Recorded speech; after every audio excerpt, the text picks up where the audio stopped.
Hey everybody, welcome back to another episode of Side DFS Fantasy NASCAR Picks. I'm your Smegro 31. Just a reminder, if you want to check out our channel, I did a football video.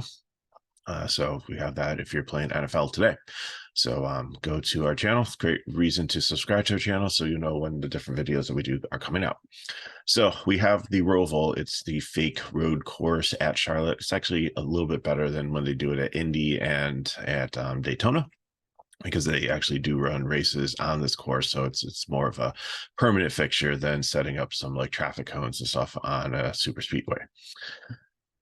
The hard part about this one is it brought stage breaks back. This is a cutoff race, so it might really hurt people's track position here. So the other road courses, we just kind of cut people that were like closer to the front, because it was hard to pass at times, and you knew that's how kind of the way it was going to play out. So different aspect here, they moved the restart zone back into like the chicane, so it's a little bit different. And we had some cars like wrecking qualifying, so they're all the way at the back. So looking at this, it is cutoff race. So the ones in royal blue here, if you're looking at the start number, are Byron and Blaney. They are definitely in for the next race, or the next series after this cut. Hamlin, I think, is far enough ahead on points that he really doesn't need to worry about it. Bell, Truex, Busher, and Kyle Larson are at least 15 points to the good, so they're in the yellow. I mean, they could still fall out of it, especially Larson starting so far at the back, and Busher, if they can't get any more stage points, that could be hurtful to them. And then the ones in the kind of the peach are the ones that are just hovering above or below the cut line. So that's Reddick, Bubba Wallace, Ross Chastain, Brad Keselowski, and then Kyle Busch is so far back that he'd need a miracle to be able to point his way in. I think his only way to get in is to win the race.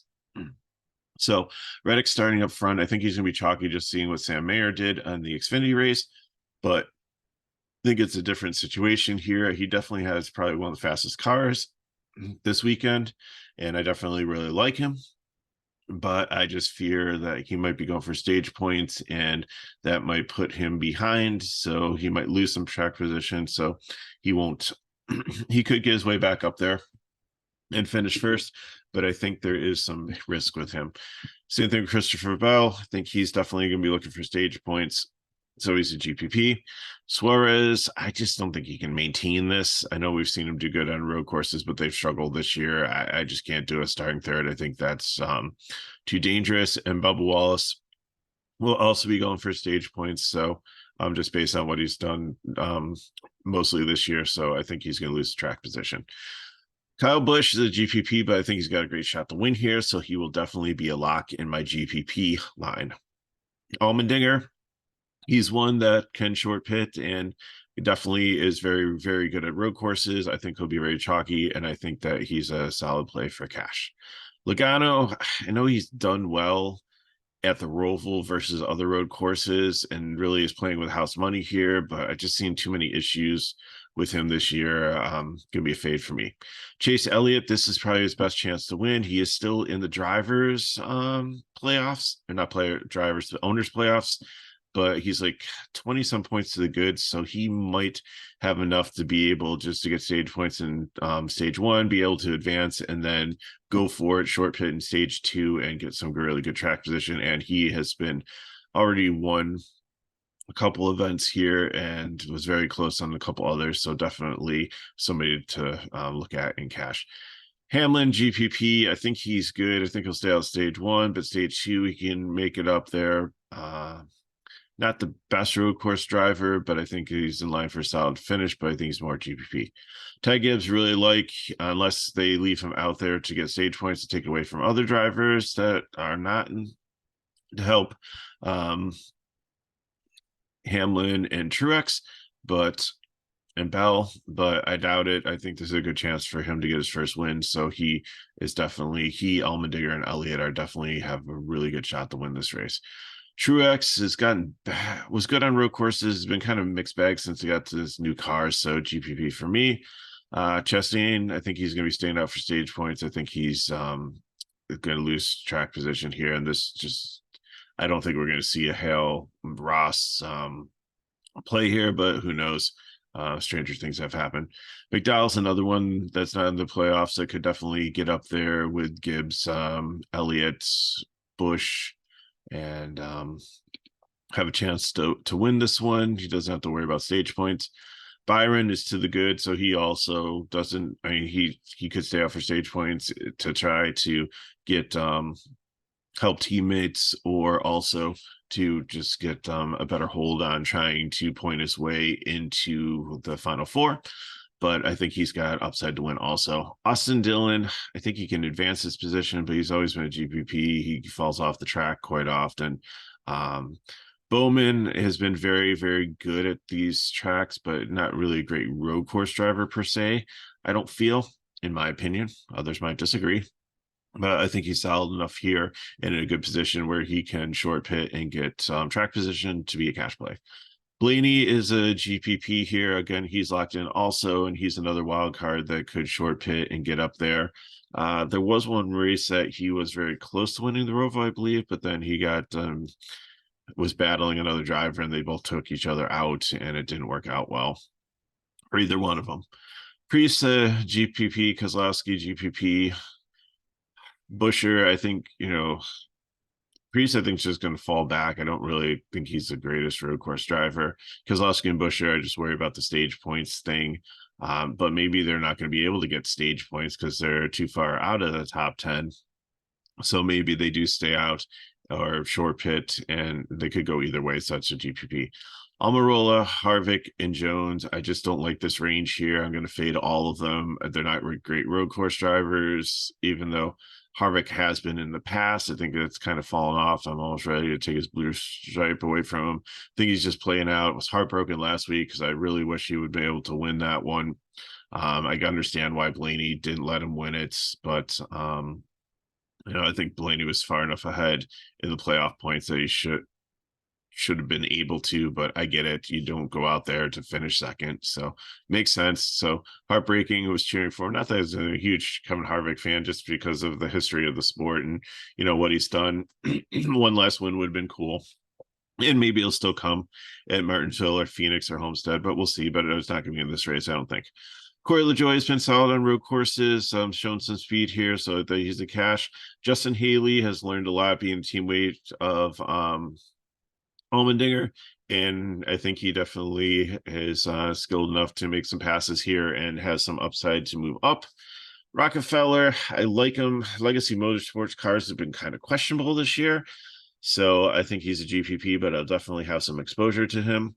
Stenhouse, I think, is definitely doing better on this type of road course, so he can be a GPP. Blicky trains people how to run road courses, but the BJ McLeod car I don't really trust, so I can't play him in cash, but GPP potentially. Cindric, I think, has a lot of upside. Like, he looked good in practice, but then he botched qualifying.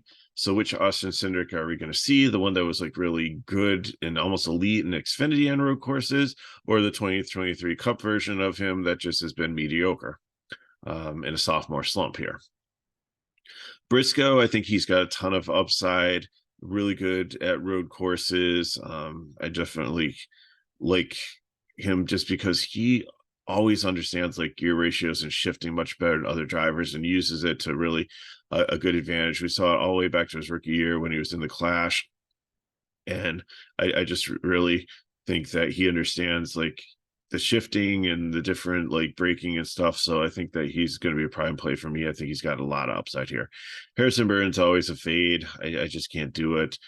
Gillian, I haven't cashed. He might be a borderline GPP just because he's a really good road course driver, but he's in a Rick Ware car, which is on these road courses, sometimes the brakes and sometimes parts, there's a lot of wear and tear with like the turns and braking and stuff. That it's harsher on the cars than it is like running wide open at like a Talladega or Atlanta or something like that, and like a Speedway or Super Speedway. So proceed with caution, but I think he's got upside. Austin Hill looked very slow in practice, was not being able to like stay competitive, so he's gonna be a fade. He's a really great driver for road courses, but I can't do it here. Zane Smith, same thing. He gets the better car, the car that we wish that Gillian was in, but doesn't have a ton. The trucks don't run here at the ROVAL. He is good at road courses in trucks, but I don't know if it really translates well enough to this car. So he's a GPP for me.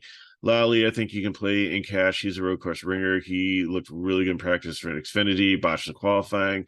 Didn't look bad in practice here, but didn't do great in the qualifying either in a Rick Ware car. So I think he's got upside, so I could play him in cash for some place differential there. Could be quite surprising.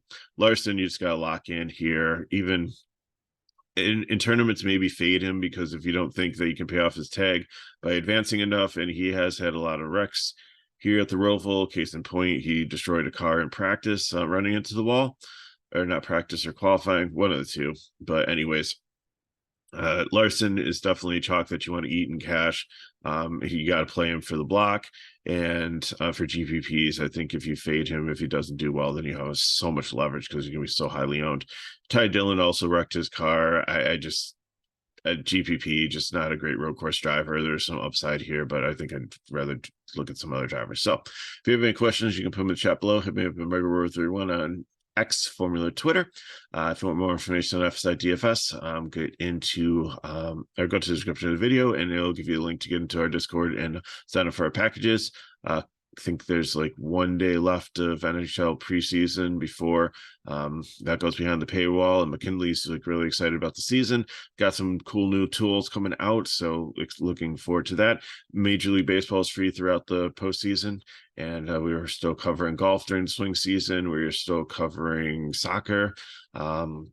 Storm's doing a great things to that, and Gator's still in the room throwing out some cores also from time to time. So those are also things that you can sign up for. They're not free, but they're very, very inexpensive. We do have a VIP package that covers all the sports. So thanks for watching. Appreciate you watching this far. If we help you, help us back. Like the video, subscribe to our channel, share it with friends. Hope you're having an amazing weekend. Good luck in your contests. I'll see you next week for Vegas, and see you next time. Bye.